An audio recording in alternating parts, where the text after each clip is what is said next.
Góða kvöldið og verið velkomin á kynningarkvöld frambjóðenda Pírata í Kópavogi. Hér ég aftur Katla Hólm og ætla að vera fundastýra í kvöld ásamt Elsu sem að verður tímavörður eins og undanfarin 2 kvöld þegar við vorum með kynningarkvöld í Reykjavík. Í kvöld erum við með frambjóðendunar í Kópavogi með okkur, þau eru 7 talsins. Þetta verður mjög skemmtilegt og við skulum bara dýfa okkur í það. Það verður þá með því móti að hver frambjóðandi fær 2 mínútur til þess að kynna sig. Elsa Kristjánsdóttir verður tímavörður og mun sýna spjöld þegar það er að renna út á tíma. Eftir kynningar þá tökum við stutt hlé og að því loknu munum við taka við spurningum frá áhorfendum. Við hvetjum áhorfendur til þess að senda inn spurningar á piratar.tv og uppbóta þær spurningar sem að þið fílið mest og á endanum það verður lokaður frambjóðanda. Þannig að við skulum bara byrja strax randomly, afsakið handahófskennt á Indriða Inga Stefánsinni. Gjörðu svo vel, Indriði. Hæ, ég heiti Indriði Ingi Stefánsson. Ég er kvæntur og er pabbi 2 drengja. Ég bý á Kársnesi í Kópavogi. Ég er hlaupari, hjólari, spila alls konar spil, tek ljósmyndir og sinni í frítímanum endurbótum á eigin húsnæði. Ég er forritari og hef unnið í upplýsingatækni í yfir 2 áratugi við að greina vandamál og finna lausnir. Ég vil að Kópavogur sé í forystu þegar kemur að loftslagsmálum, lýðræði og mannréttindum, en jafnframt að hann skari fram úr í þjónustu við bæjarbúa. Við stöndum frammi fyrir miklum þjóðfélagsbreytingum og það er mikilvægt að við stöndum vörð hagsmuni komandi kynslóða, en jafnframt að við stöndum vörð mannréttindi, lýðræði, aðgengi allra og velferð. Því býð ég mig fram í prófkjöri Pírata í Kópavogi fyrir sveitarstjórnarkosningar 2022 og biðum þinn stuðning í annað sætið. Fyrir Pírata er í gjaldkeri Pírati Suðvestur, sit í umhverfis- og samgöngunefnd Kópavogs, er varaþingmaður og sit í stefnu- og málanefnd. Ég hef lagt mig fram af eigin frumkvæði að koma með mál í Kópavogi sem bæta hag bæjarbúa, til dæmis lagt til matvagnahöll í Hamraborg, verkefni leiðarlýsingar fyrir hjólreiðafólk og margt fleira. Ég hef líka reynt að vera fulltrúi bæjarbúa þegar þess hefur gerst þörf. Ég hef verið virkur í stefnumótunarvinnu, bæði almennri stefnumótun Pírata og leiddi stefnumótunarvinnu fyrir stefnu aðgengi að réttlæti. Stefnumótun er hvort tveggja krefjandi og gefandi og ég myndi endilega vilja fjölga í grasrótinni og fá fleiri til þáttöku þar sem það eykur til muna gæði vinnunnar að fá fleiri sjónarmið. Ég tel að mín reynsla af störfum úr upplýsingatækni sem krefst útsjónarsemi og að vera fljótur að setja sig inn í málin hafi lýst mér vel hingað til og muni halda áfram að nýtast mér og Pírötum í Kópavogi vel. Ég hef hlaupið maraþon, tekið þátt í VÁ 4 sinnum, það krefst þrautseigu, sem er lykilatriði í að ná árangri í stjórnmálum. En ég þarf líka stuðning kjósenda og nú bið ég þinn stuðning.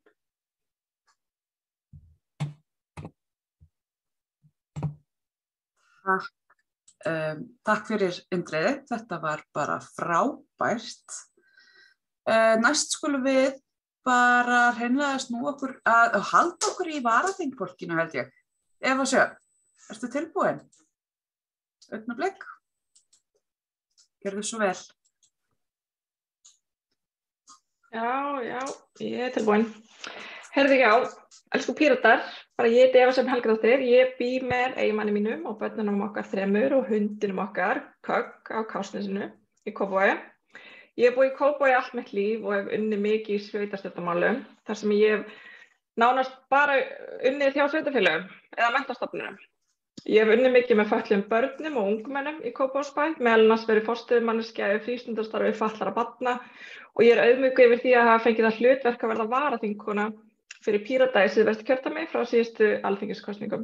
Ég finn mig þó knúna til þess að taka þátt í sveitarstjórnarmálum þar sem ég brenn fyrir að gera samfélag okkar betra og betri stað á einn eða annan hátt og trúi að Píratar geti haft enn meiri áhrif í Kópavogi. Ég hef núna unnið hjá Reykjavíkurborg sem sálfræðingur hjá Barnaheill Reykjavíkur í 3 ár.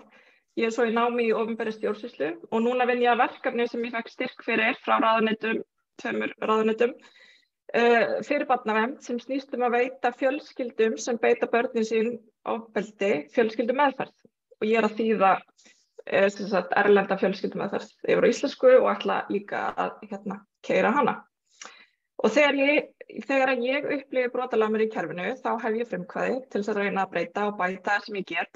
Ég reyna að hugsa út fyrir kassan og þóra voru ósammála og spyrja spurninga og láti mér heyra. Ég hef setið í leikskólanefnd sem aðalfulltrúi fyrir hönd Pírata í Kópavogi og einnig er ég varafulltrúi í menntaráði og jafnréttis- og mannréttindaráði. Ég er einnig fulltrúi foreldra í skólaráði Kársnesskóla og svo tek ég bara mjög virkan þátt og sem umsjónarmanneskja í íþróttafélögum bæjarins og margt fleira. Mér þykir ótrúlega vænt Kópavog og langar að fá að leggja mitt af mörkum að gera Kópavog að leiðandi bæjarfélagi í velferð, samgöngum, íbúalýðræði, stafrænni umbreytingu og grænum lífstíl. Ég mun berjast fyrir mikilvægi þess að tryggja öllum húsnæði við hæfi og samgöngur sem að stuðla auknum lífsgæðum. Ég mun berjast fyrir geðheilbrigðismálum og úrræðum svo að fólk stígi á biðlistum í fleiri ár jafnvel og ég vil að við aðlögum betur innflytjendur inn í bæjarfélagið og að við finnum leið til þess að rjúfa félagslega einangrun hjá viðkvæmum hópum og ég trúi því að Kópavogur sé tilbúinn fyrir framtíðina og mér langar að vera hluta því að þora að taka skarið og gera breytingar sem skipta máli í þágu fólksins og umhverfisins. Takk fyrir mig.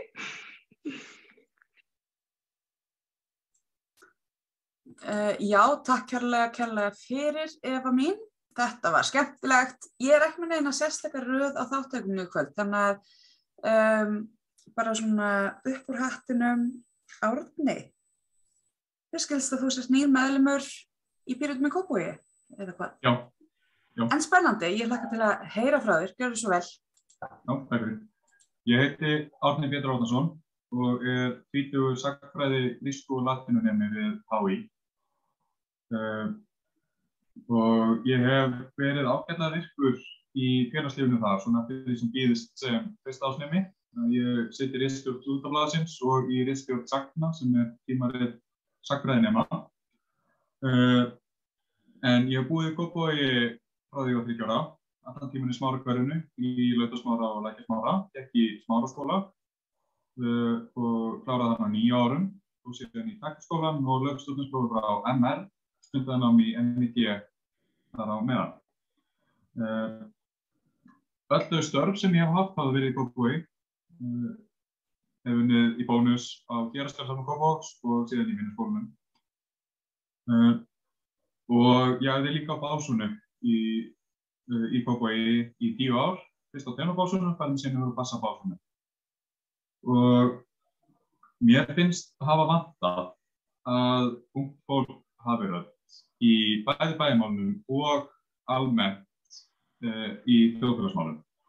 Að áherslan virðist vera svo mikið á barnafjölskyldur sem er þá fólk almennt komið yfir 30 og síðan börnin. En ungt fólk þar á milli, 15-30, hefur ekki haft sína rödd fyrir en ég núna sérstaklega með Lenju og Gunnhildi á þingi.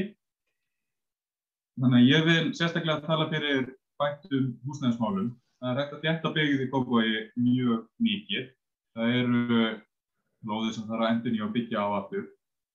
Og tengja Kópavog betur við miðbæ Reykjavíkur, þar sem fullt af ungu fólki sækir nám á hverjum degi. Síðan myndi ég vilja styrkja samstarfið við önnur sveitarfélög, af því að það er þetta bæði spara peningar þannig og nýta þá í önnur mál, til dæmis stuðning við ungt fólk, stuðning við geðheilbrigðismál og fleira. Síðan vil ég líka beita mér fyrir bættu lýðræði til dæmis að fjölga kjördeildum í bænum. 2 kjördeildir fyrir hátt í 40.000 manns ekki mikið. Og beita mig fyrir því að kosningaaldur verði lækkaður í 16 ár og að Kópavogsbær lýsi sig styðjandi við það. Og þess vegna hef ég ákveðið að bjóða mig fram í 3. til 5. sæti á lista Pírata í sveitarstjórnarkosningunum í Kópavogi 2022. Takk fyrir. Glæsilegt. Þetta mjög spennandi málefni sem að þú ert með þarna á toppinum. Herðu, eigum við ekki bara að bjóða hana Sigurbjörg og Erlu næsta velkomna til leiks, Sigurbjörg, gjörðu svo vel. Já, takk fyrir það. Hæ, öllsumur, sem á Svíksteð. Ég heiti Sigurbjörg Erla og ég hef verið bæjarfulltrúi Pírata í Kópavogi núna undanfarin að verða 4 ár. Ég fædd og uppalin í Neskaupstað en flutti í Kópavog 2002 og hef búið hérna síðan.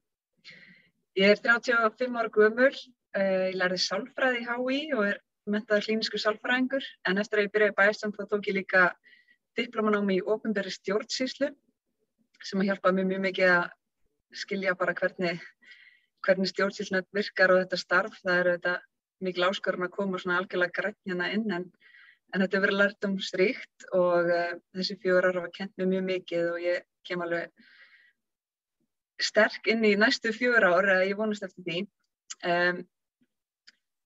Ég gift manninn mínum, Óttari Helga, og við höfum 3 börn, 4, 5 og 9 ára gömul.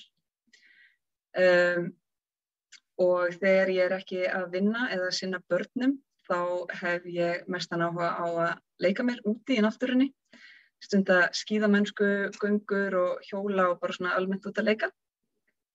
En ég mjög glöð að sjá þennan hóp sem hérna komin saman í prófkjör fyrir Pírata í Kópavogi. Þetta eru 7 aðilar og allt rosalega flott fólk. Og ég mjög stolt af því að við munum líklega tefla fram lista með yngsta forystuhópnum í sveitarstjórnarkosningunum hérna í vor. En meðalaldurinn í bæjarstjórn núna 55 ár með lítilli drifni og ég langyngst. En þetta hefur verið mjög skemmtilegt kjörtímabil og þrátt fyrir að hafa verið minnihluta þá höfum við komið ýmsum góðum málum í verk. Ég hef lagt mikla áherslu á aukið íbúasamráð, gegnsæi, hugað áhrifum og loftslagið í allir ákvarðanatöku og staðið vörð mannréttindi og persónuvernd.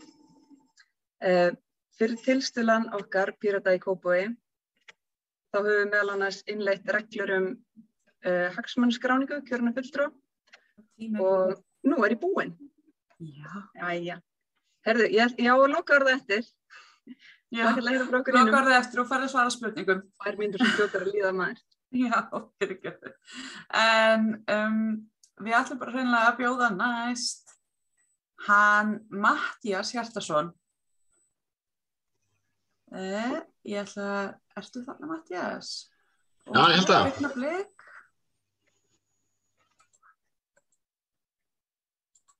Þarna, sæll Matthías, verður velkomin og gjörðu svo vel. Já, þú mjútaði mig síðan, en ok. Heyrið mér það? Já, ok.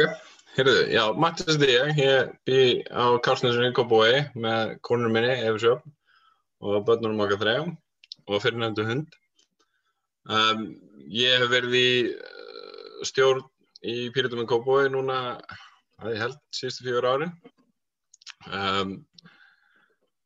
Starfið í Kópavoginum hefur verið mjög gott hjá Píratum. Við höfum unnið öll mjög vel saman finnst mér. Það sem hefur verið svona aktífir á kjörtímabilinu. Og fyrir mér hefur við staðið svolítið við það sem Pírata tala fyrir, að í rauninni við þurfum enga formann. Það allir, það engin einn handhafi valdsins. Þetta lýðræði, allir félagar hafa jafna rödd og í rauninni vill ég sjá það samstarf bara halda áfram með meiri krafti. Ég vil að bætum við okkur fulltrúa í vill að við bætum við okkur og ég held að besta leiðin til þess væri að sjálfsögðu að stilla fram Sigurbjörgu og Evu þarna fremst og alveg ég segja, alveg óhlutdrægt mat. Og já, eins og ég segi, ég vil bara að við höldum áfram á sömu braut eins og við hefum verið að gera hérna í Kópavoginum. Takk fyrir. Takk sömuleiðis, Matthías. Svona. Þetta var mjög skemmtilegt að heyra og ég held að næst fáum við gjarnan bara hana Margrét og Arnljótsdóttur. Margrét, ertu tilbúin? Þú ert á mute, þannig að...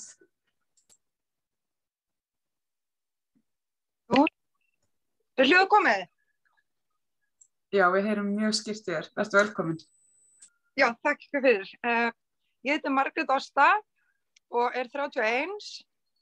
Ég er reyndar fædd og uppalin í Reykjavík en eyddi miklum tíma í Kópavoginum sem barn hjá ömmu og afa í Fífuhvamminu og bý núna í skúrnum hjá pabba í Víðihvamminu. Hann bjó til litla íbúð í skúrnum hliðina á því að hann er sem sagt nýgreindur með MND-sjúkdóminn, þannig að mér langaði að vera nálægt.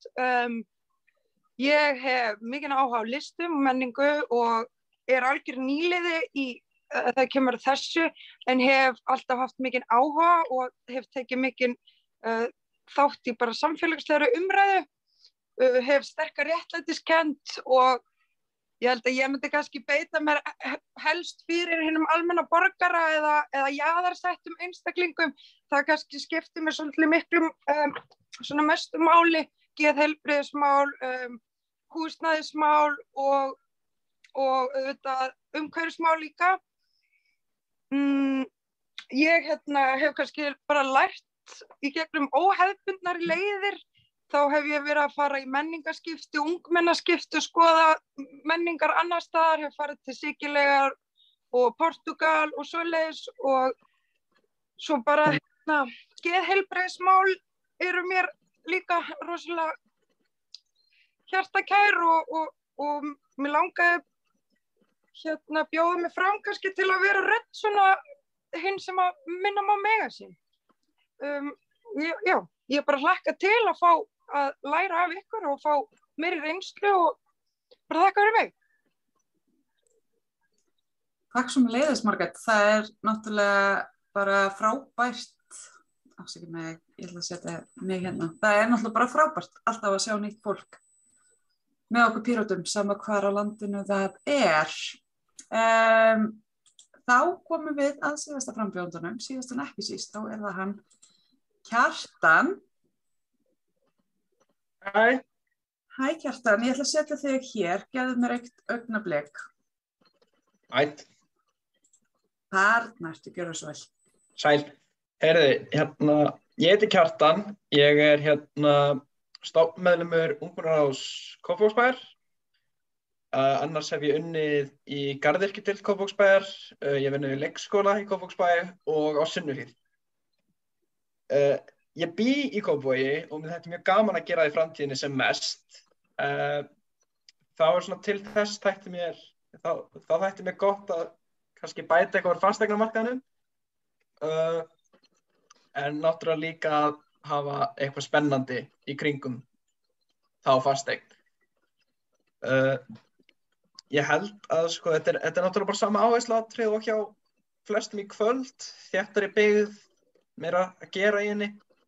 Ég tek þátt hjá Pírötum, ég er hjá Pírötum núna vegna þess að ég tel að við eigum mestan séns á því að móta Kópavog á jákvæðan hátt, þar sem við byggjum okkur rosalega mikið á, það sem Pírötar byggja sig mikið á því að forgangsraða lýðræði og að virkja pöpulinn í einhverja samræður.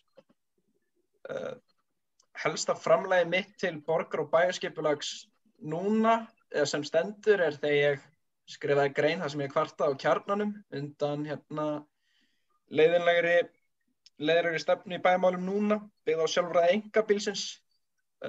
Mér þætti langt best bara í framtíðinni að það væri einhver stefna sem myndi í rauninni bara hafa sjálfræði fólksins í fararbroddi. Bara óháði hvort það eru á bíl eða ekki. Og ég vil bara geta tekið þátt í þessum skemmtilegu samræðum hjá Pírötum, sko. Ég annars bara held ég að við séum bara með mjög góðan lista, sko. Þetta allt skemmtilegt fólk hérna, sko.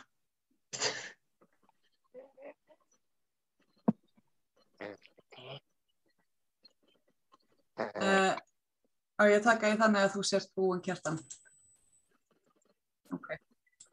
Ég get sagt fyrir mitt leyti, sem hef aldrei verið búsett í Kópavogi, en fékk þó þann heiður að vinna með Pírötum í norðaustur síðasta sumar. Þar kynntist ég Kjartani og ég get sagt ykkur að hann var ekstra fyrir okkur á Akureyri, alveg hreint. Stundum bjargaði hann geðheilsunni minni, ég get lofað ykkur því. Úrvalsmaður. Við ætlum að taka stutt hlé til þess að leyfa líka spurningunum að hlaðast inn á pírata.tv, þannig að áhorfendur verðið dugleg að senda inn spurningar, þannig að við höfum úr einhverja að velja. Við tökum bara, já, og einmitt að velja líka í skoðanakönnun á pírata.tv. Við tökum 10 mínútur hlé, við sjáumst eftir augnablik, takk.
Velkomin á Alþingi, þar sem að má ekki bara finna þjóðþingis líka, heldur einnig fullt lismunum svo sem þessar ítölsku súlur frá 1920. Þessi viðbygging var svo fyrsta sem var gerð vegna þess að einhvern veginn glimtist það 1881 ég fuckaði þessu. Velkomin á Alþingi, þar sem að má ekki bara finna þjóðþingis líka, heldur einnig alls konar listmuni svo sem þessar ítölsku súlur frá 1920. En í byggingunni má einnig finna til dæmis líkamsræktarstöð í kústaskáp niðri í kjallara sem er mikið notuð eins og sjá má á vaxtarlagi þingmanna. Það er líka ýmislegt annað að sjá. Þingsalur uppi, fundarherbergir niðri, viðbygging þar sem við erum geymt og ýmislegt fleira. Vil ég koma og sjá. Getur ekki bara eitthvað faðið með skónum og þústar? Það er svona þegar maður er að vinna með brothamar og heldur að veggurinn sé svona tvöfalt þykkari heldur en hann raunverulega er. Hér sjáum við grunnstefnu Pírata. Við höfum hana til hliðsjónar alltaf. Við viljum alltaf vera með bestu mögulegu upplýsingarnar og auðvitað grunnstefnan er eiginlega bara besta viðmiðunarplaggið.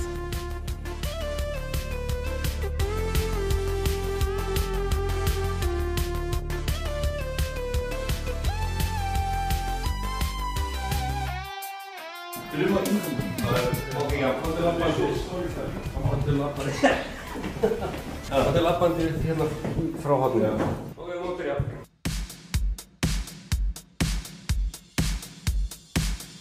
Hér í Bónusstræti 8 er þingflokkur Pírata með sína skrifstofuaðstöðu.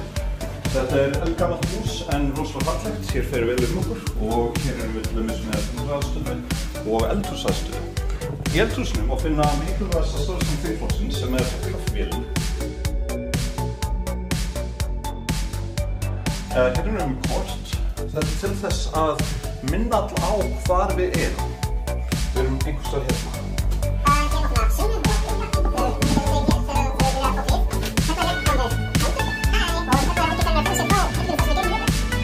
Svo aftur erum við komin vegna þess að hérna er þetta ganga í hring.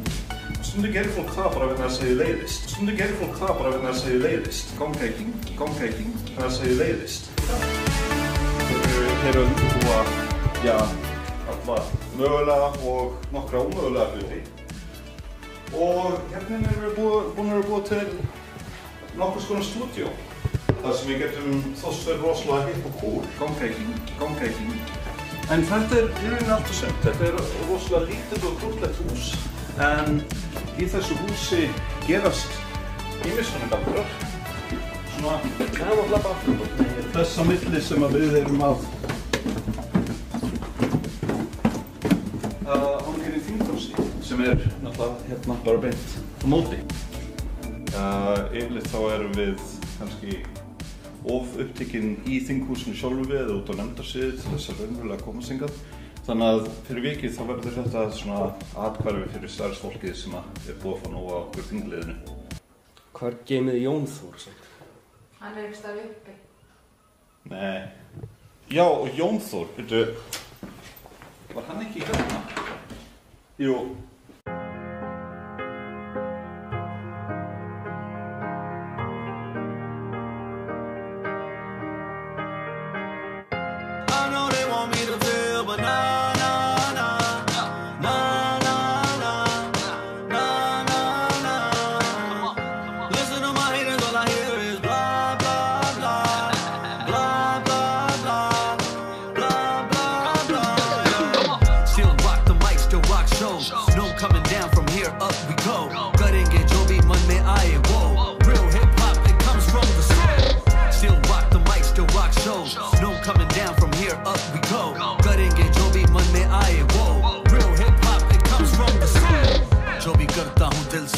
Haters talk shit but कभी नहीं मिलते मैं तो busy मेरे काम में सुबह या शाम में पर आज तक भी आता हूँ फील्ड में लोग बोले मुझे चिल्ले पर इन गलियों में फूल नहीं खिलते और मुझे ना चाहिए किसी का एहसान या ना चाहिए कुछ मुफ्त में साले जाके लाके मुझे मिल दे कहाँ से आते वो नहीं सुनी मुझे तेरी बातें ब्रो day ones मेरे साथ है ब्रो सेंट डॉली में हम खाते bro I know they want me to feel but nah nah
að deila það hvort það sé hægt að vera stjórnmálaafl sem hvorki vinstri né hægri. Tjáningafrelsi, það hægri eða vinstri? Lýðræðisumbætur, það hægri eða vinstri? Við erum í ýmis málefni sem að fólki getur fundist hægri sinnuð eða vinstri sinnuð.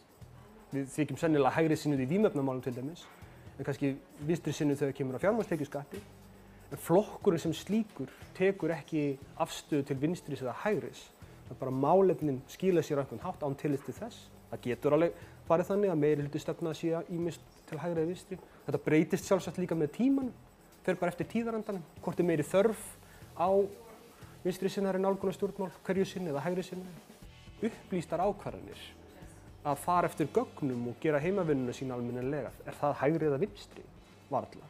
Það út fyrir þannan skala. Þetta ekki klipt og skorið, þetta ekki heilagt heldur.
Jæja, verið velkomin aftur. Við áttum nú alveg skemmtilegt hlé hérna að spjalla til dæmis skoðanakönnunina sem við erum með á pirata.tv.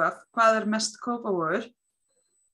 Hamraborgin, Útlendingastofnun, Smáralind, Rauðgata, Gulgata, Grængata, Blágata. Þannig að endilega farið á kjósið og í enda þáttar þá ætlum við að kynna niðurstöðunar. Ég átti pínu erfitt með þetta. Ég er náttúrulega mann þegar Smáralind opnaði. Það var nú eitthvað. Og Hamraborgin, víðfræg, var ekki einhvern tímann minnst á Hamraborgina í tweeti til hans manneskjunnar sem var einu svona forseti í Bandaríkjunum, Donald Trump. Það var gott stöf, gott grín. Herðu, ok, við skulum vinda okkur samt í spurningar. Og fyrsta spurningin verður, ég held að sé akkurat, hvaða lífsreynslu telur þú mikilvæga sem nýtist þér til að berjast fyrir borgarbúa, eða bæjarbúa, Kópavogsbúa? Og við skulum byrja á Matthías, gjörðu svo vel.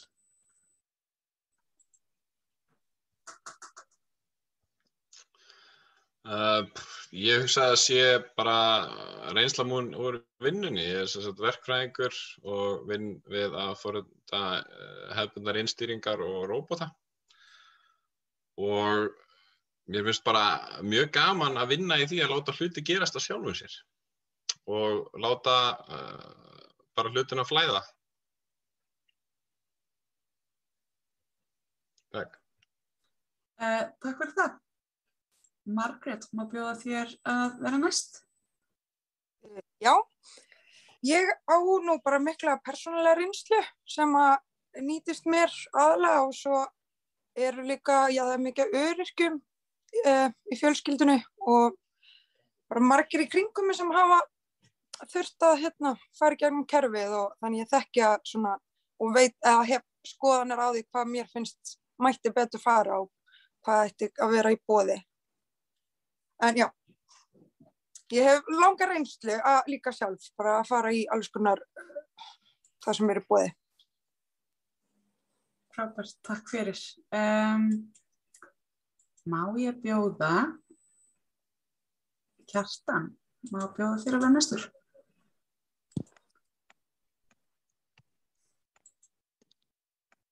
Já, heyrðu, ég myndi segja að það sem mín reynsla sem hjálpa mér, eða myndi hjálpa mér mest, væri náttúrulega bara hafa verið alin upp á 2 stjórnmálafræðingum, sko.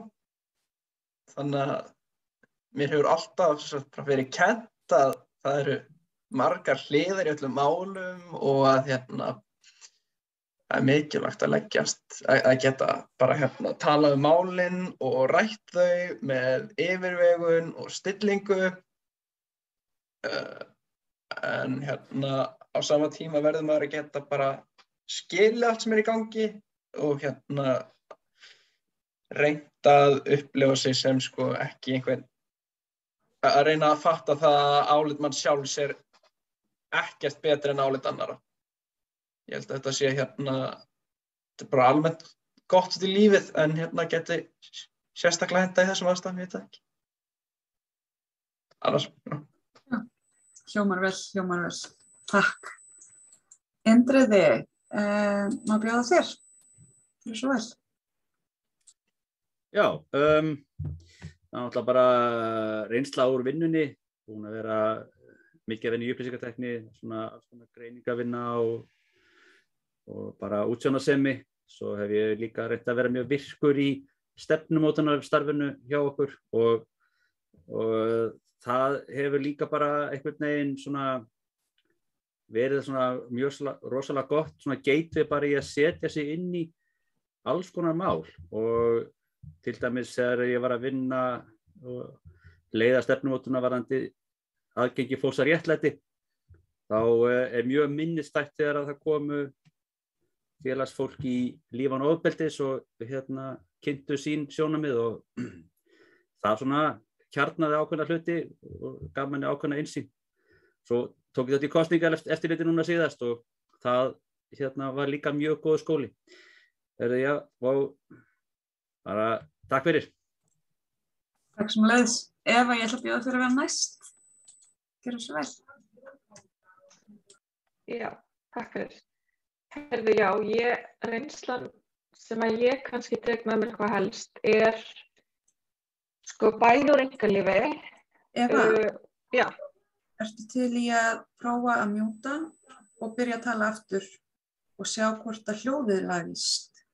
Ok, hvernig núna? Það var eitthvað áðan, þá lagaðist það eftir augnablik. Ok. Er það í lagi núna? Nei. Bara hrættum að það trufli áhorfendur að heyra ekki almennilega það sem þú ert að segja.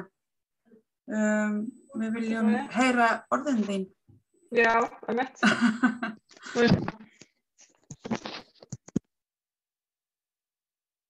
Ok. Er þetta betra? Þetta ekki. Nei, ok. Ég get kannski pröfa eitt. Ég síðust það? Já, við getum bara tekið Árni Pétur næst. Gjörðu svo vel, Árni. Já, ég hef góða reynslu af félagsstarfi og skipulagningu. Ég var varaformaður nemendafélags Menntaskólans í tónlist. Hef verið svolítið í blaðaútgáfu, gaf út bekkjarblað í MR, sem árlegt í Smarty. Sitt í ritstjórn og bekkja blaða núna, hef verið í prófarkalestri og þýðingum og allir skipulagningu í kringum það, dreifing, fjármögnun, öllu þannig. Og síðustu 4 árum hef ég verið í alltaf 200% námi, minnst 170% meðfram öllu öðru og hef þurft að skipuleggja það, verið með marga bolta á loft í einu og samt ná utan stór yfirgripsmikil verkefni sem að náttúrulega bara góður undirbúningur fyrir allt félagsstarf, hvort sem það í stjórnmálum eða einhvern félagasamtökum. Og síðan hefur fjölskyldan mín verið mjög virk í Sjálfstæðisflokknum, fjölskyldan pappa, þannig ég hef svolítið fengið sko að heyra af því hvernig stjórnmál ég vil ekki stunda og því líka að þeirri reynslu. Mjög áhugavert, takk. Sigurbjörg, ert þú næst? Gjörðu svo vel. Ég takk. Nennir að endur segja spurninguna. Hvaða lífsreynslu telur þú mikilvæga sem nýtist þér til að berjast fyrir bæjarbúa, Kópavogsbúa? Já. Já, ég held að það hefur verið mikil reynsla að vera hérna bæjarfulltrúi undanfarin 4 ár og bara vera svona beinn aðila að þessu batteríi, en annars held ég að ég verð að segja sálfræðinámið mitt og bara svona almennur áhugi á fólki og að finna bestu lausnir á öllum málum. Já, frábært, takk. Eva, ná þér að eina át aftur. Heyrist í mér? Já, það heyrist, gjörðu svo vel. Ok, þetta betra? Þetta betra, þetta æðislegt, takk. Ok, heyrðu, já, reynslan sem ég tek með mér, það bæði úr einkalífi, bara í tengslum við þá bara heilbrigðiskerfið okkar og þá sérstaklega líka úr vinnunni.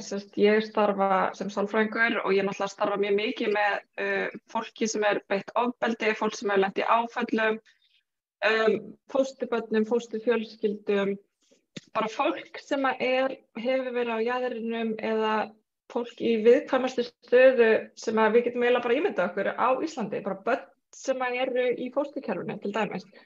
Þannig að öll þessi reynsla hefur bara sýnt mér hvað það vantar mikið á marga staði og það náttúrulega rosa mikið af góðu fólki að gera alls konar góða hluti, en það bara vantar svo miklu meira. Og þessi reynsla hefur, já, þetta það sem ég vil berjast fyrir, það þessir hópar og bara vinnan mín hefur kennt mér svo mikið með þessa mismunandi viðkvæma hópa, sko. Þannig að já, takk. Já, takk fyrir það. Þá bara myndum við okkur í næstu spurningu sem hvað er þitt fyrsta verkefni sem kjörinn fulltrúi? Og eigum við ekki bara að byrja á Indriða. Indriði, gjörðu svo vel. Ég náði ekki spurningu, hvað var það þitt fyrsta verkefni sem kjörinn fulltrúi? Já, þitt fyrsta verk sem kjörinn fulltrúi í bæjarstjórn. Það fer náttúrulega mikið eftir því hvað við gerum, hvað gerist núna á þessu kjörtímabili sem að ljúka, en við verðum náttúrulega klárlega að koma almennlegri loftslagsstefnu á koppinn til þess að koma Kópavogsbæ í forystu í loftslagsmálum. En það þarf líka bara að fara í alls konar lýðræðisumbætur og bæta allt viðmót bæjarins við bæjarbúa, því að það hefur svolítið borið á því að það sé kannski ekki alveg í lagi og mitt fyrsta verk verður að ef að loftslagsmálin verður að koma inn í góða mál, að það verður að reyna að fara í að valdefla bæjarbúa og auka bara lýðræði í bænum. Og svo þurfum við náttúrulega að huga allverulega að því að byggja upp húsnæði, því að hér skortir húsnæði fyrir ungt fólk og fyrstu kaupendur.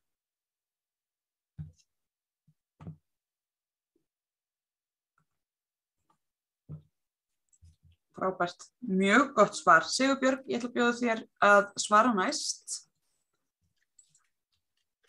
Þitt fyrsta verk?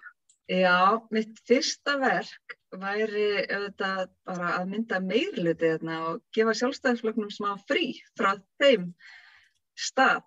En annars get ég eiginlega bara tekið undir allt sem að Indriði sagði. Það er fullt af verkefnum sem við þurfum að koma að og ég bara hlakka til að fá tækifæri til þess. Mjög gott plan. Ég samþykkt þessu plani. Matthías, hér ert þú. Má bjóða þér einmitt. Gjörðu svo vel. Takk. Já, ég myndi svolítið bara vilja taka til stjórnsýslunni hérna. Þú veist, ég hef núna setið í 4 ár í íþróttaráði og farið þar á mánaðarlega fundi og verið á betri launum heldur en í vinnunni minni við það að sitja og segja já eða bara hlusta. Ég tel að það er rosalega mikið af sjálftöku innan Kópavogsbæjar þar sem að flokksgæðingum er raðað í frekar tilgangslausa nefndir sem að hafa það eitt hlutverk að senda mál, segja samþykkt og afgreiða. Á meðan aðra nefndir eru náttúrulega vissulega nauðsynlegar og með góðu fólki. Þá er oft ekki fólki sem veit mest hlutina raðað inn í þessar nefndir. Og svo myndi ég vilja sjá tekið til í leikskólamálum, ég myndi vilja sjá ungbarnaleikskóla, ég myndi vilja sjá að við getum gert eins og Garðabæ, þar sem að leikskólum er hreinlega ekki lokað. Það er bara fólk velur sér tíma til þess að vera í fríi. Takk.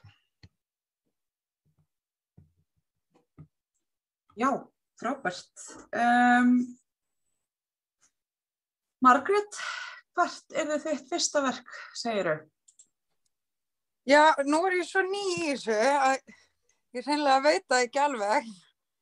En ég er með pabbi ég og pabbi búum í Víðikominum og ég á systur í Smáraskóla og ömmu ekki í Kópavoginum, en ég myndi örugglega bara vera í beinu sambandi við þau til að spyrja. En ætli það sé ekki bara kannski betra aðgengi eins og núna er snjór út allt, það er ekki hægt að komast leiða sinna. En annars finnst mér umhverfið í Kópavogi mjög fallegt og ég bara verða ég bara er ekki alveg viss, af því að ég hef enga fyrri reynslu, þannig ég er svona algjör nýgræðingur, en ég er samt sammála því sem einhver sagði að meirihlutann og að Sjálfstæðisflokkurinn er búin að fá sinn tíma. Takk. Einmitt, sko, oft er hægt að segja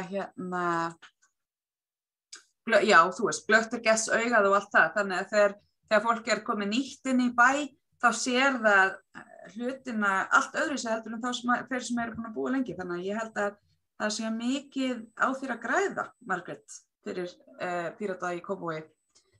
Ég ætla að bjóða Kjartani að svara næst. Já, hæ. Ég held að ég sé bara svo meðvirkur að fyrsta verkefni mitt væri líklegast bara... Þú voru að kveikja myndavélinni. Hæ. Nei, já, þarna ertu. Afsaki mig. Hæ. Afsaki mig. Ekkert mál.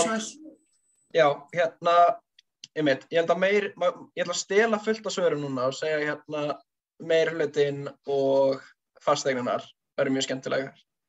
En annars held ég að sé vannýtt tækifæri í að byggja upp skemmtileg útisvæði í kringum Kópavogslæk og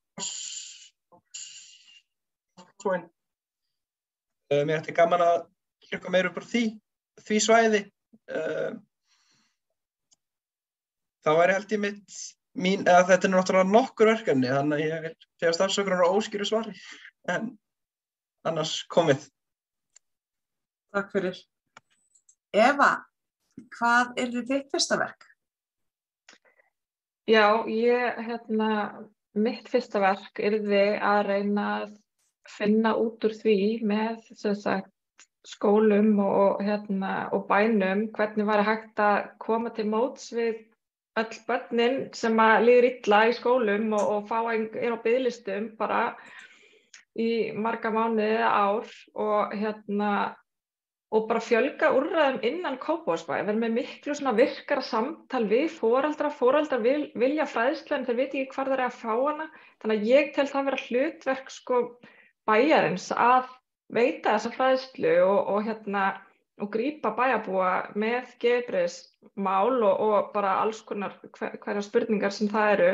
En svo er líka mjög hugleikið mér að tryggja það að börn af erlendum uppruna fái nógu góða íslenskukennslu inn í leikskólum og það sé tryggt að þegar þau mæta í skóla á leikskóla var fyrsta skólastigi en þegar þau mæta í grunnskóla þau standi jafnfætis börnum sem eru með íslensku sem fyrsta tungumál. Þannig já. Takk kærlega fyrir þetta. Árni, gerðu svo vel. Já, náttúrulega eins og það er að sagt að þá væri það að mynda meirihluta fyrsta skref og það náttúrulega væri leiðin til að koma einhverju nýju í verk.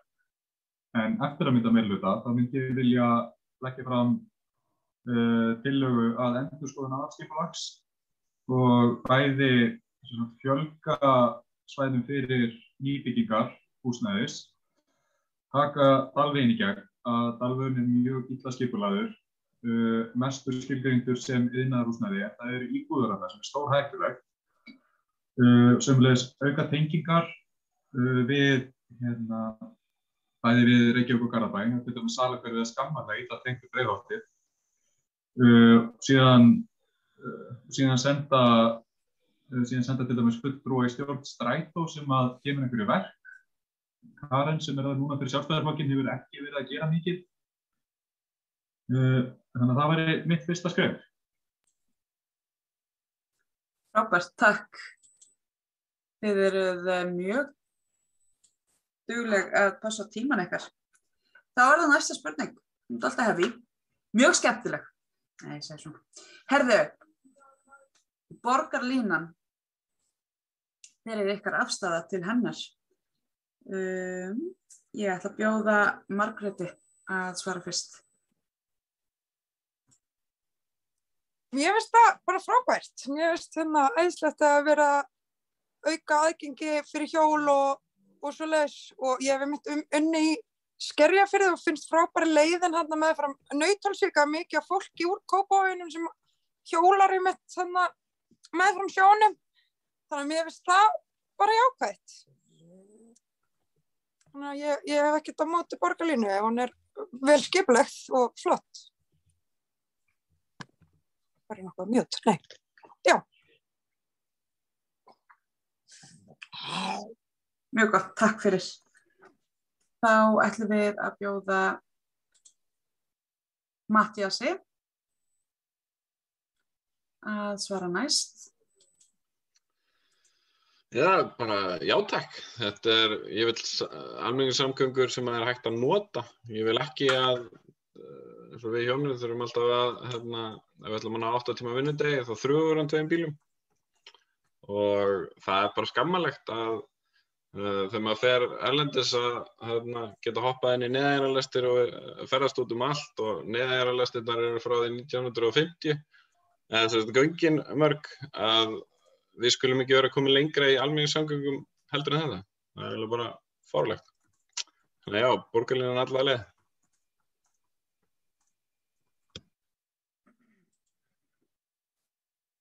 Takk fyrir það. Sigurbjörg, gjörðu svo vel. Takk.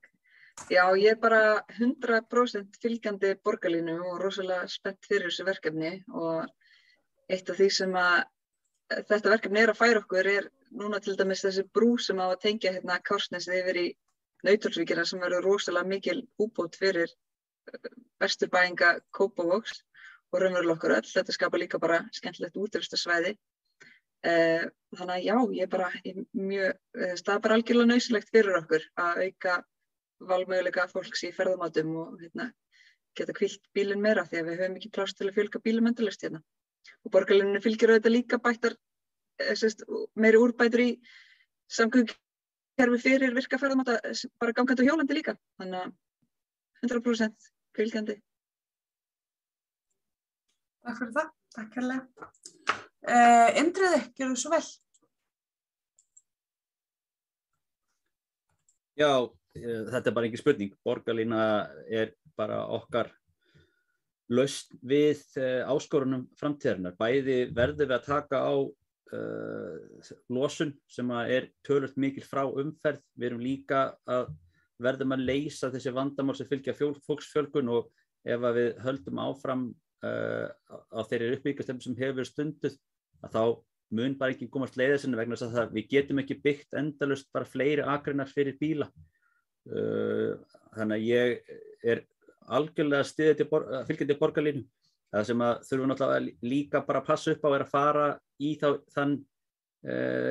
ímyndavinnu sem þarf til að koma til þess að skapa sátt borgarlínu því að þá náum við að koma þessum málum betur fyrir og leysa bara úr þessum betur úr þessum umferðarmálum en eins og Sigga sagði þetta líka gerir það verkum að við komum fleiri virkum ferðamátum og getum sameinað á og leyst bara umferðar vandræði á höfuðborgarsvæðinu betur. Takk fyrir. Takk fyrir. Það urðu mistök hérna í útsendingunni áðan þannig að þegar Margrét var að svara þá sást bara í mig og það ekki skemmtilegt. Þannig að ég ætla að bjóða Margrét að svara aftur þegar hún í mynd. Ég mynd núna? Já. Væri það til í að endurtaka spurninguna? Sem sagt, þín afstaða til borgarlínunnar. Já, ég fylgjandi. Mér finnst það mjög jákvætt og eins og var sagt áðan að þá tengir það sem sagt, það þetta að fara með hjólinn og þetta tengir saman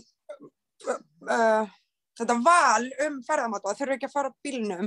Svo hef ég líka ég bjó í Los Angeles þar sem að samgöngunar eru hræðilegar og það sem ég langar ekki að sjá gerast hérna á Íslandi það byrjar að safnast svona viðbjóðslegt bara mengunarský yfir borgina og við erum ekki á góðri leið núna með náttúrulega nagladekkin og svona þannig að allt sem gott fyrir umhverfi og það bara frábært. Já, ég bara styð það, æðislegt.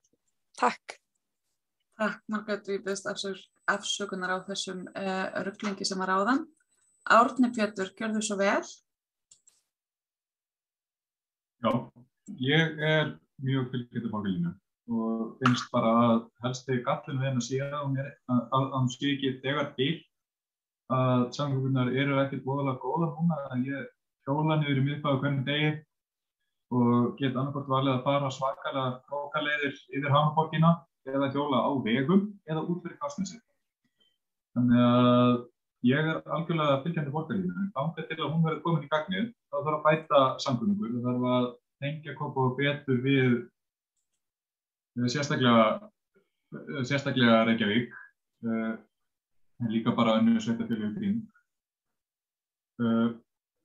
Og síðan að leggja fleiri hjólastíga sem eru ekki meðfram götum, það hættulegt. Ég hef þó nokkuð sinnum verið sentimetrum frá því að vera fyrir bíl í Hamraborginni.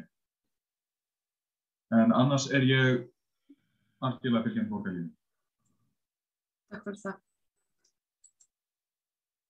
Eva Sjöfn.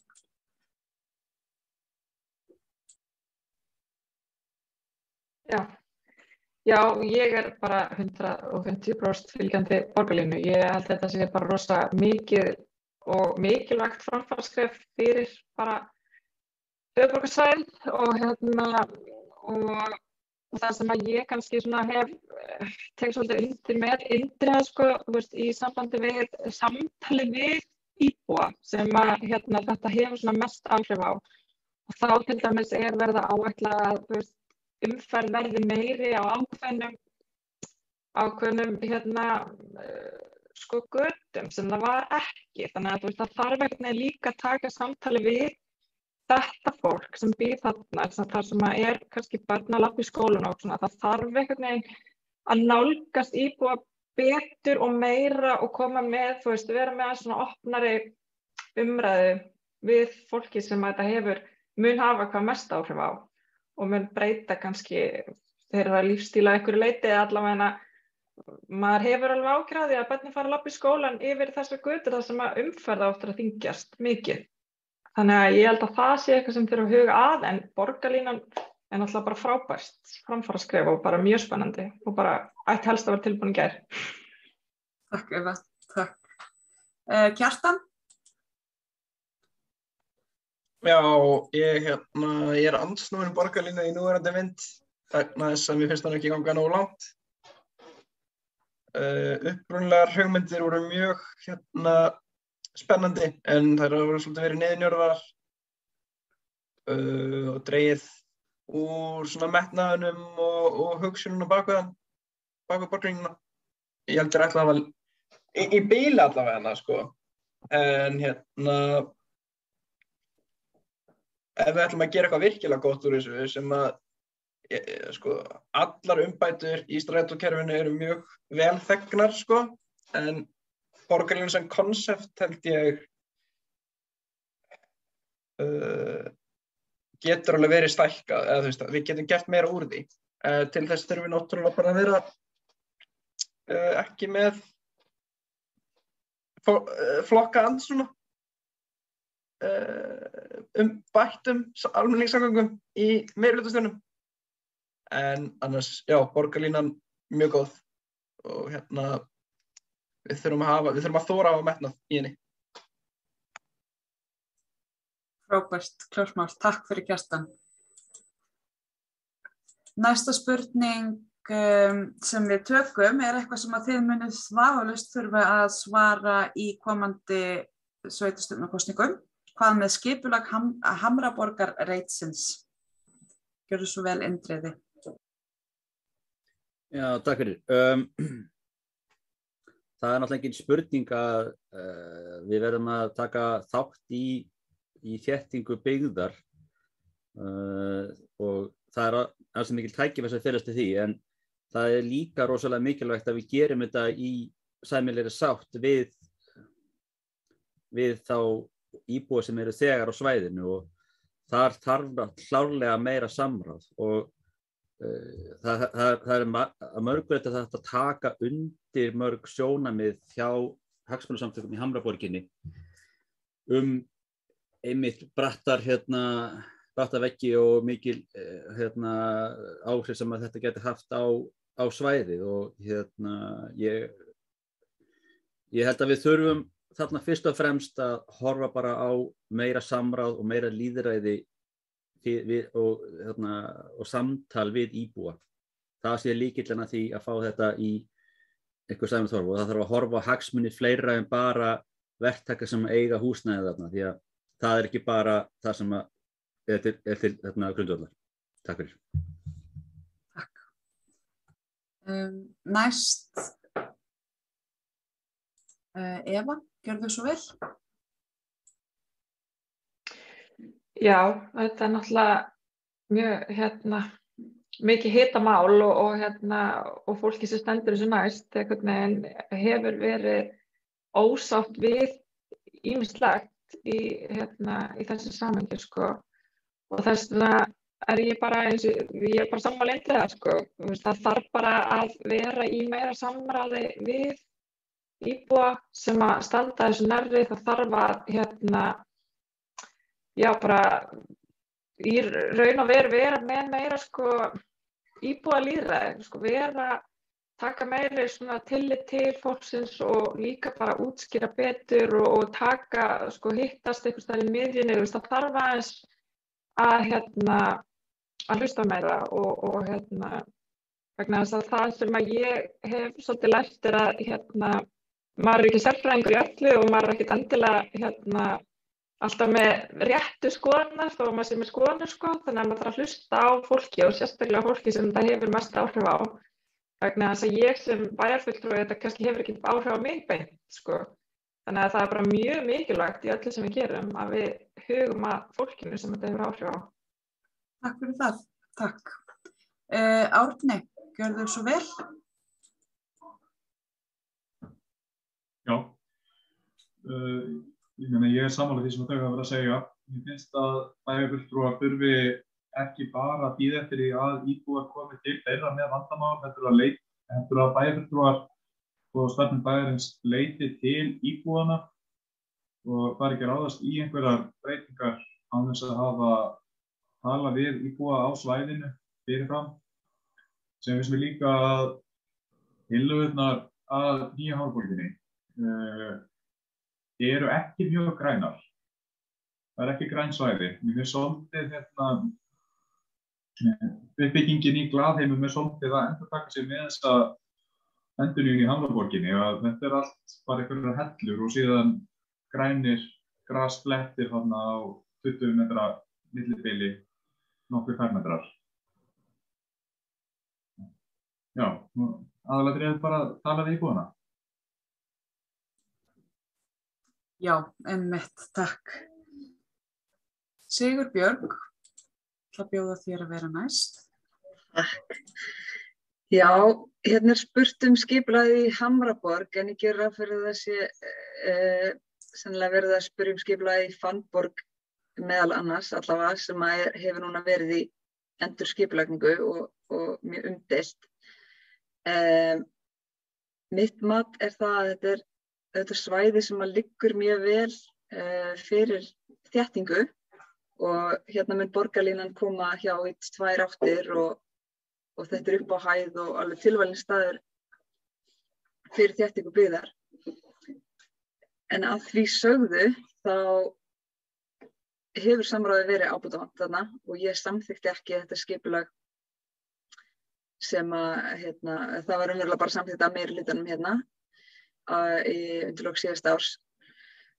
Það var mörgum spurningum ósvarað og við í minnihlutanum lögðum sérstaklega mikla áherslu á að það þyrfti að skoða þetta svæði í stærra samhengi, skoða það í samhengi við til dæmis Hamraborgina sjálfa sem nú alveg komin á tíma fyrir endurnýjun lyfta. Þannig að já, hægt að gera mikið betur. Takk fyrir það, takk alveg. Matthías?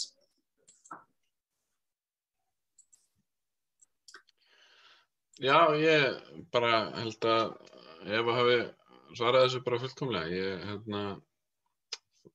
Það þarf bara að vera gott samráð í öllum svona skipulagsmálum og líklega ekki eina svona máli sem kemur upp þar sem að Reykjavík og Kópavogur voru allt í einu að grafa upp einhverjar pælingar sundlaug í Fossvoginum með engu bílastæði með svona fyrir fólk sem ætlar að nota hana og fólki þar nálægt ruggandi núna yfir því að gatan sem nú þegar full af bílum af fólki sem að fara í Fagralund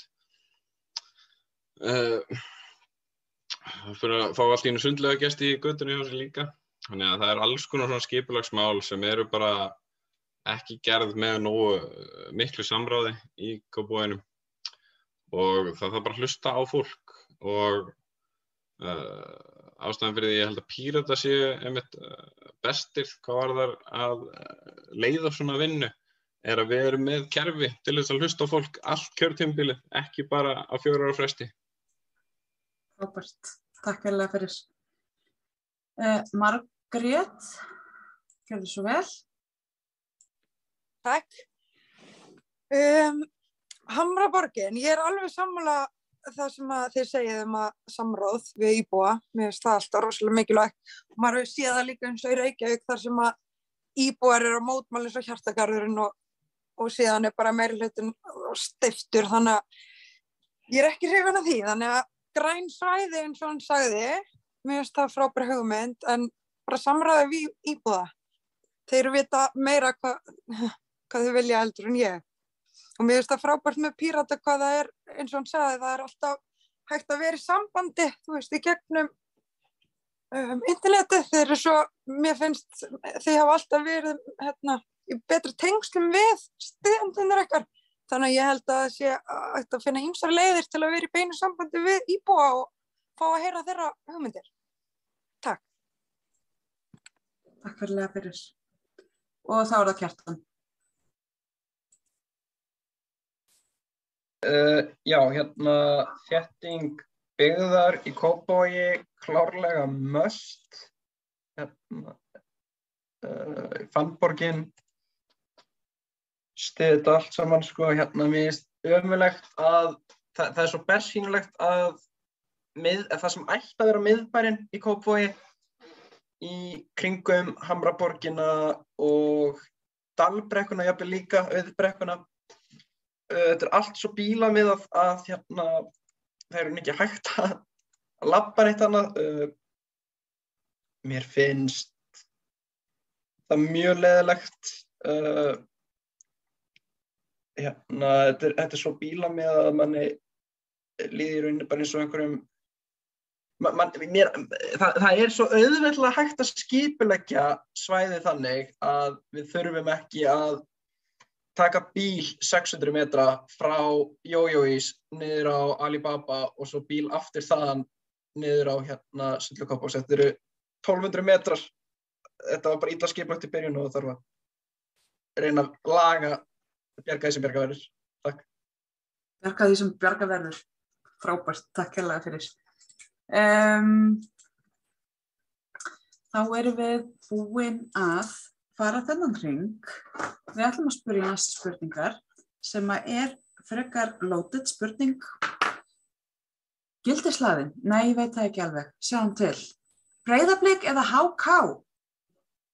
Gjörðu svo vel, Indriði.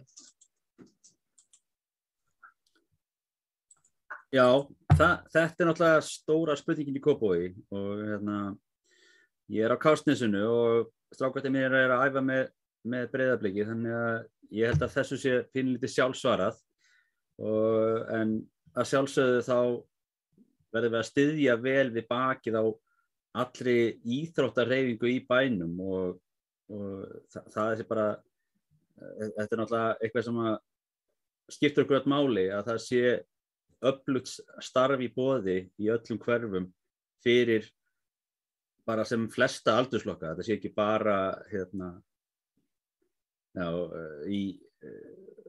menn með ekki festast of mikið í þessum fylkingum, en ég segi bara áfram Breiðablik. Frábært, takk. Eva, gerðu svo vel. Já, sko, ég alin upp sem Bliki og hef verið í fótbolta með Breiðablik og stutt Breiðablik og dóttir mín æfir með Breiðablik. En svo flutti ég upp í efri byggðir og yngri dóttir mín fór að æfa fótbolta með HK. Og mér fannst það nú bara allt í lagi og ég var bara stolt af því að vera bæði HK-ingur og Bliki. Þó að sko eldri stelpa mín, ég held að ég hef aldrei séð svona svipa á hana áður sko, þar sem að hún sko missti andlitið þegar hún sá systur sína koma inn í HK-búning bara og hún bara, það var svona eins og í bíómynd sko.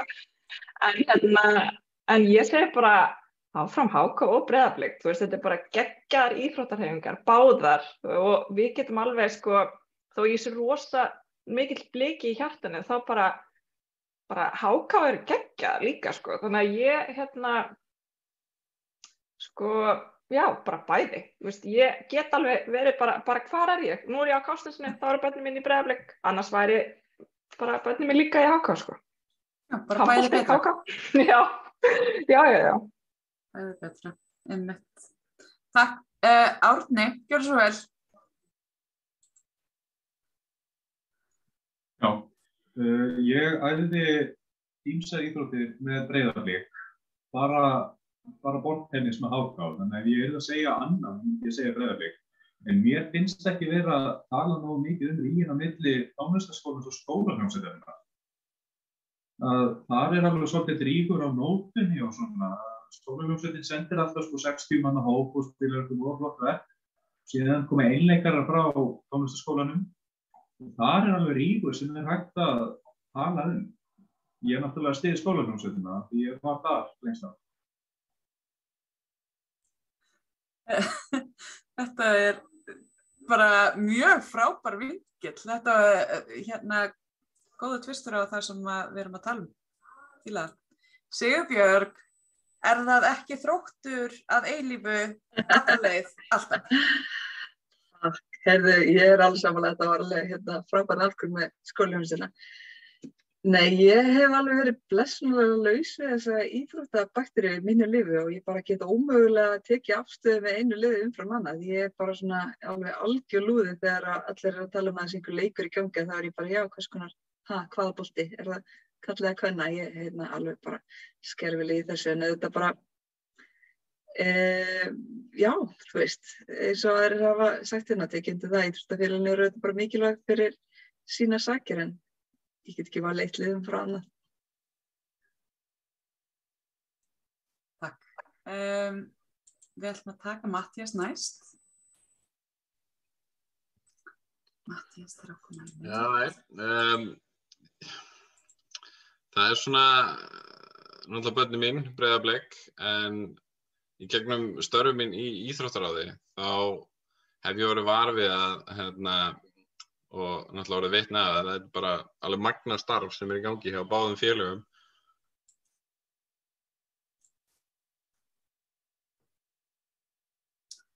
Sýnast Matthías hafa dottið út hjá okkur. Og við skulum vera ég sé þig, ég alveg dottin út eða? Nei, núna heyri ég aftur í þér, þú mátt byrja að svara þitt upp og neitt af því að það fraus allt. Ok. Vonum það haldist. Já. Já, eins og ég sagði, ég hef verið í íþróttaráði í Kópavogs og fengið að sjá aðeins inn í starfi hjá báðum félögum. Náttúrulega börn í Breiðablik, en það bara alveg magnað í Kópavogi skulu vera 2 félög sem að keppast í efstu deildum í mörgum íþróttagreinum. En á sama tíma þá til dæmis krakkar í Kársnesi, þú veist, þeir hafa ekki val að keppa í handbolta með Breiðablik til dæmis. Handboltinn allur í HK og sem þá svolítið langt í burtu og ég myndi vilja efla samstarfið hjá þessum 2 félögum. Breiðablik búið að standa sig vel, komist í Evrópuleiki en völlurinn hjá þeim stenst ekki staðla. Þannig að það rosalega kostnað sem fylgir því að vera með til dæmis fótboltavöll sem uppfyllir Evrópustaðla. En á sama tíma ef við förum að gera það fyrir Breiðablik, þarf þá ekki líka að gera fyrir HK. Þannig ég vil sjá meira samstarf milli þessara félaga og bara Kópavogs að standa á bak við liðin sína því að þau eru flott og eru að gera flotta hluti. Einmitt, akkurat, takk fyrir Matthías. Margrét, gjörðu svo vel. HK eða Breiðablik? Breiðablik. Það bara eitt svar, það Breiðablik. Pabbi mikill aðdáandi, var í bumbuboltanum og það var greindur. Það er mjög frábært, þau eru mjög starf fyrir unga sem aldna og skemmtilegt lið. Áfram Breiðablik. Takk. Takk. Þetta var bara afstaða. Það ekki alltaf sem fólk þorir að hafa afstöðu. Mjög gott. En þú, Kjartan? Breiðablik að HK. Ég stend með Kópavogi. Það líka mjög góð afstaða. Það líka bara skemmtilegt að halda með 2 liðum, eða ekki? Ég held það. Ég held bara með Kópavogi. Ég held að það mitt, sko. Ok, flott. Alla leið. Þá förum við í næstu spurningu.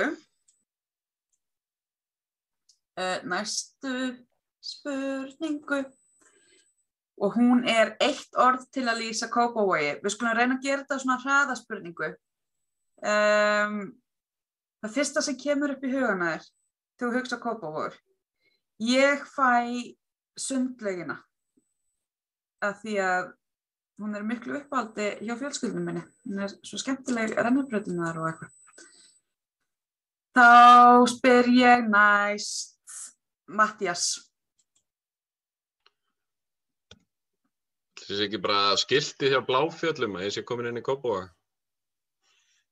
Það sem hann alltaf.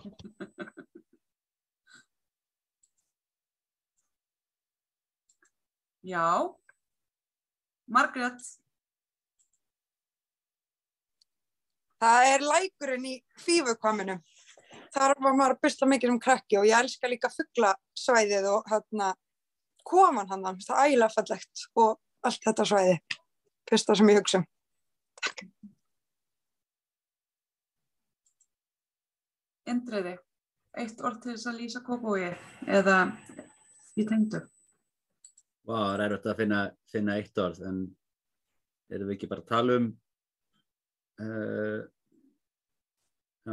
útivist eða eitthvað svoleiðis? Já, bara svo mikil tækifæri hérna. Já, orðið tækifæri. Já. Eva. Já, ég ætla bara að segja vinátta. Þannig að mér finnst Kópavogur vera svona, ég veit það ekki, ég bara ólst þetta upp og ég bara tengi þetta rosa mikið við þetta er bara heima, bara vinátta, mér þykir bara vænt fólkið og umhverfið. Þannig að. Takk fyrir það. Árni. Já, ég hugsaði heima. Fékk á kvöldvöggulag úr vatnaskoði heilan. Hér á ég heima, hér best ég næ.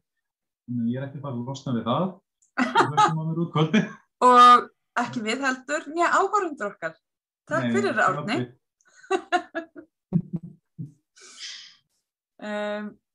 Var það allt? Já, einmitt. Sigurbjörg. Sigurbjörg þetta. Já, sko. Ég hugsaði heima. Alveg eins og Árni? Já. Æðislegt. Kjartan? Já, ég ætla að segja sement. Segðu þetta aftur. Sement. Mér eftir aðalega hugsa sement. En það þarf ekki að vera slæmt. Það mér finnst Hamraborgin mjög yndislega vegna þess að þetta orðið það brútal að það eru allar einn tréð þarna og mér finnst ákveðin sjarmi við því líka, sko. En það þarf samt að vera í góðu hófi, sko. En, já, ég myndi lýsa Kópavogi sem sement. Já, ok. Önnur hraðaspurning. Það alltaf, sko, búið að vera mikið læti yfir þessari spurningu í þessari viku og það beðið sterka afstöðu gagnvart þessu, kettir eða hundar og við byrjum á Kjartani. Hundar. Og þetta er sterk afstæða þráttur í hrygg. Ok, mjög gott. Margrét. Þetta er erfið spurning. Ég svolítið mikið kattamanneskja en ég elska hunda líka. Og með eina hérna sem fyrir að hilsa. Þetta ástæðri, hún búin að vera hérna að halda í höndina á mér allan tíman. En bæði, ég elska dýr, bæði ketti og hunda. Ég meit kettina líka, ég bara þori ekki að lyfta honum upp, hann geti klárað. En það mjög falleg líka. Einmitt, æðislegt. Matthías. Það hundar allavega. Nei, þú voru að segja þetta aftur. Hættu að slökkva myndavélinni. Hvað sagði? Það hundar. Frábært. Ég með þér þar. Og Sigurbjörg. Ég veit það, ég er svo ótrúlega óhefbundin þegar það kemur að ég velja eitthvað svona, ég veit ekki, hamstrar, þú veist. Aldrei átt hunda eða ketti, bæði krútleg. Hamstrar eru ágættir líka. Átt hamstur. Ég átti einu sinni hamstur, góður áhörundur. Ég átti hamstur sem að slapp úr búrinu sínu, gerði músahólinn í eldhúsi og eyðilagði teppi sem að mamma bjóð til handa mér þegar ég var lítið barn. Mamma fór með þann hamstur aftur í dýrabúðina, ég get sagt ykkur það. En þetta eru skítsæmileg dýr, það ekki? Árni, hvað segir þú? Ég segi hygglust kettir, þrátt að vera með brjálað ofnæmi fyrir báðum dýrum. Ég hugsaði líka hamstra, við eigum hamstur af því að allir á heimilinu eru með katta og hundaofnæmi, ekki hamstra. Klálega kettir. Frábært, takk. Og síðastur en alls ekki síst, Indriði.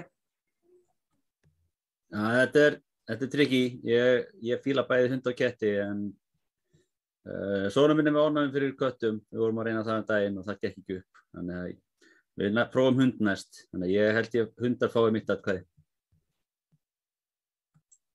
Hljómar vel. Þú getur fengið líka hundar sem eru, þú veist, betri heldur en aðrir fyrir ofnæmið. Ég óska ykkur allsins besta í þessum ævintýrum, Indriði. Ég vona að við getum notið þess að eiga hund í framtíðinni. Núna í lokin... Þú gleymdi mér, Halla. Ég er með tilbúin hérna. Eva, fyrir ekki að ég með lista og ég bara hoppaði yfir þig. Ég beðist innilega afsökunar, gjörðu svo vel, Eva. Ég ætla bara að monta með þess með það. Þetta er hann Köggur, við erum hundafólk. Ég var alltaf kattamanneskja þangað til að þessi kom inn á heimili og hann er 4. barni. Já, kannast við þetta með þér. Hann er mjög fallegur hann Köggur. Yndislegt. Herðu, ég ætla að segja sem svo að núna áður en við förum í loka orð frambjóðanda, þá skulum við kynna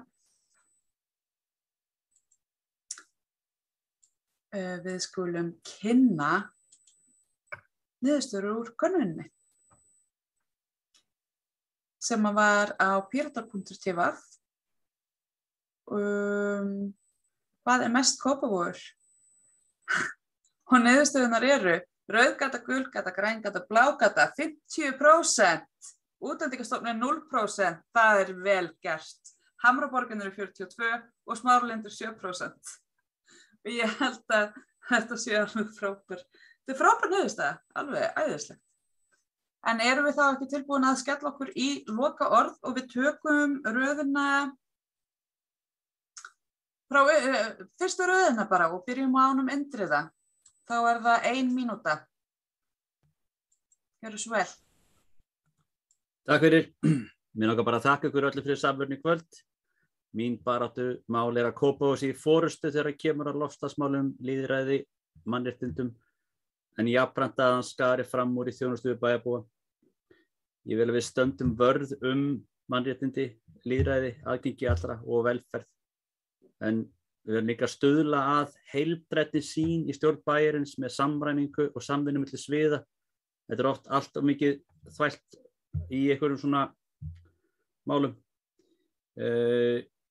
Það sem ég hef verið að gera nýlega er að skrifa greinar til dæmis bætur til þolenda ofbeldisglæpa, húsnæðismál og ný kosningalög. En ég brenn líka fyrir málum Kópavogs og það eru alls konar í gangi sem mun koma á næstu vikum. Mér langar að biðja ykkur þá bara að styðja mig í annað sætið.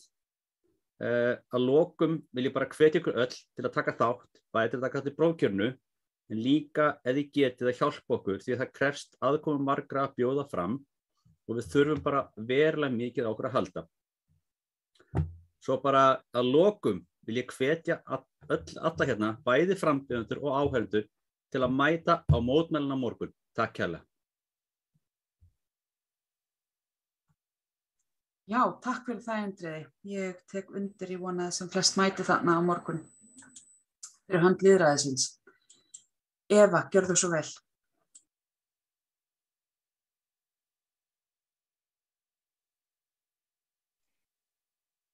Já, takk fyrir. Já, bara takk kærlega fyrir kvöldið. Það er bara æðislegt að vera með ykkur og bara ótrúlega auðmjúka að fá að vera með og taka þátt. Mér finnst það bara rosa skemmtilegt og gefandi. En ég vona bara til að sjá að ég mun berjast fyrir réttlátara og gagnsærra og betra samfélagi sem ég trúi á endanum munum við geta kallað okkur velsældarsamfélag. Og ég fyrst og fremst bara almenni borgari, manneskja sem hefur sterka réttlætiskennd og rödd fyrir þá sem ekki hafa. Og ef við sinnum fólkinu okkar vel og rétt, þá mun samfélagið dafna samhliða því og ég trúi því mjög heitt. Og ég trúi með auknu gagnsæi og lýðræði, gagnrýni hugsun, jöfnuði og því að standa vörð mannréttinda og frelsi, þá munum við upplifa samkennd og traust gagnvart öðrum og þá munum við geta kallað okkur velsældarsamfélag. Ég trúi að framtíðin sé björt og ef við erum framsýn og þorum að stökkva, erum forvitin og hugrögg, að þá komumst við langt og ég vonast bara eftir eitthvað stuðning í prófkjörinu. Þannig að ég bara takk fyrir mig og gaman að vera með ykkur. Takk sömuleiðis. Árni, gjörðu svo vel. Já, ég býð mig fram vegna þess að mér finnst að ungt fólk ætti að hafa rödd í bæjarstjórn. Vegna þess að fólk undir 30 hefur sjaldan haft rödd í bæjarstjórn frá stofnun Kópavogsbæjar og vegna þess að það er hægt að gera svo miklu betur á svo mörgum sviðum. Við getum gert byggðina neðst í dalnum og á Kársnesi og Digranessi. Við getum tengt Kópavogsbæ betur bæði við Reykjavík og önnur aðliggjandi sveitarfélög og vegna þess að það er svo rosalega mörg tækifæri sem við getum nýtt til þess að byggja betra samfélag. Það eru alltaf miklu fjármunir að fara í rugl, eins og til dæmis stofnanir sem að væri hægt að straumlínulaga, bæði með samstarfi við önnur sveitarfélög og endurskipulagningu. Og þess vegna sækist ég eftir 3. til 5. sæti og biðjum ykkur stuðning. Takk fyrir. Takk sömuleiðis, Árni. Gangi ég bara allra best. Sigurbjörg, gjörðu svo vel. Takk fyrir og takk fyrir þennan góða fund og ég vil bara þakka ykkur öllum frambjóðendur fyrir að taka þátt og sérstaklega nýjum meðlimir okkar. Þetta er ekkert smá flottur hópur sem við höfum hérna. En við langar bara að segja að lokum að ég tel að vera mjög raunhæfan möguleika að Píratar komi að mynda meirihluta í Kópavogi núna eftir næstu sveitarstjórnarkosningar og þar sem við getum haft enn meiri áhrif. Stærstu áskoranir næsta tímabils myndi ég segja væri loftslagsmálin og þar eru skipulagsmálin auðvitað í fararbróti og samgöngunar einnig. En ég hef mikinn metnað fyrir því að Kópavogur verði leiðandi í þessum málaflokki og ég held að Píratar séu aflið sem þarf til að koma því til leiða. En við ætlum að stækka þessum kosningum. Ég vil ná 2 bæjarfulltrúum inn í það minnsta og þetta er mjög öflugur hópur sem er með hérna og ég bara hlakka mjög til kosningabarnar á næsta kjörtímabils. Ég hlakka líka til. Takk fyrir, Sigurbjörg. Næst er það Matthías, gjörðu svo vel.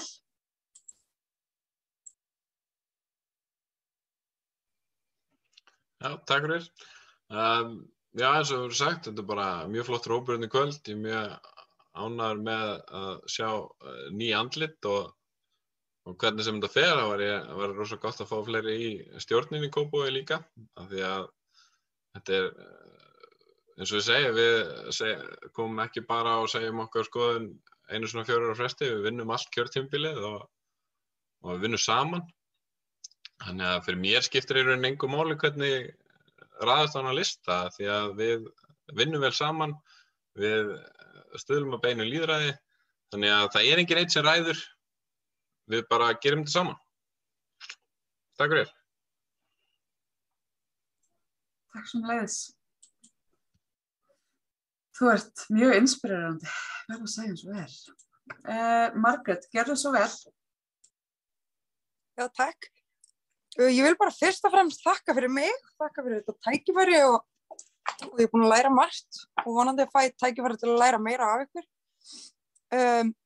Ég get bara lofað því að ég sjálf með bein í nefinu, ég hef sterka réttlætiskennd og langar bara að vera partur af þessu mikilvæga, ég veit ekki, ég orðið eitthvað stressuð. Nei, ég er bara ótrúlega þakklát fyrir þetta tækifæri og langar í framtíðinni að hætta að kommenta og skrifa á netinu þar sem að ekkert breytist og frekar fá að koma með mínar hugmyndir til fólks eins og ykkar þar sem að actually væri hægt að ég er með haus fullan af hugmyndum, ADHD hér. En ég vil bara þakka fyrir. Ég hef margt að læra og ég held að þið væru rétti hópurinn til þess að leiða mig á réttan farveg. Þannig ég þakka bara innilega fyrir. Takk. Takk sem leiðist, Margrét. Þú ert í réttum hóp. Vertu velkomin heim. Hér vinnum við best saman með ADHD, held ég. Kjartan, gjörðu svo vel. Já, hver er það spurningin? Það er bara komið svo mikið að góða ræðum. Þetta eru lokaorðin þín, 1 mínúta í lokaorð. Já, þið eru öll flott og aðalástæðan því að ég er ekki að kosta mér bara svo ég geti unnið með Pírötum, ég byggja upp öfluga hreyfingu í Kópavogi. Mér er alveg sama hvaða sæti ég fæ, en mér bara þætti svo vænt að sjá nýja meirihluta ferskari stjór, yngri. Og Píratar eru teymið í það, sko. Bara takk kærlega fyrir þennan fund. Þið eru öll geggjuð.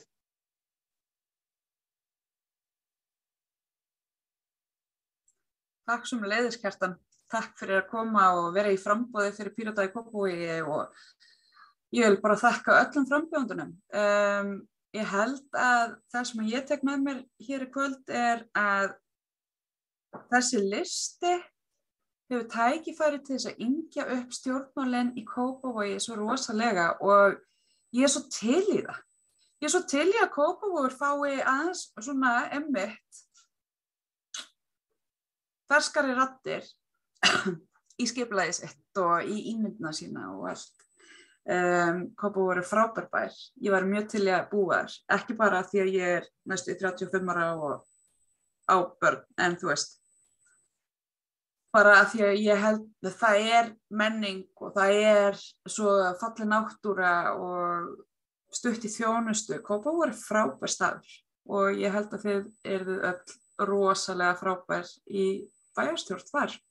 Ég vona bara að ykkur gangi vel og þetta prókera eftir að alveg skila náttúrulega. Þetta verður frábær listi saman hvernig þetta fer. Þið eru öll frábær. Þetta er æðislegt. Mjög skemmtilegt. Takk fyrir kvöldið, áhorfendur, takk fyrir að horfa, takk fyrir að senda inn spurningar. Ég hvet frambjóðendur til þess að vera aðgengileg á samfélagsmiðlum næstu vikuna, vera tilbúin að eiga samtöl og svara spurningum ef að kjósendur vilja heyra meira frá ykkur. Og ég óska ykkur öllum góðs gengis. Og bara góða helgi og bara takk fyrir kvöldið. Við erum búin í dag.